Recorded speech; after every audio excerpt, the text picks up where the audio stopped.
বলো কি করছো? কি করছো তুমি? জামা কাপড় গোছাই, একটু টাইম তো পাই না।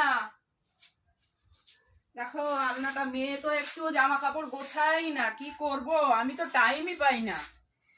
আর সব কিছু এলো মেলো, দেখো সময় পাই না আমি।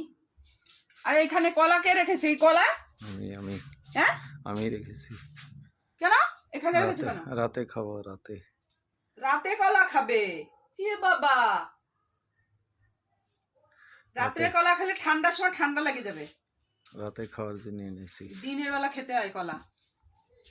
সব কিছু অগোছালো রয়েছে, আমার আর ভালো লাগে না। কত কিছু যে গোছাবো আমি, একে তো সারা দিন টাইম পাই না। উফ, আরে বাবা, এই দেখো, বুঝছো?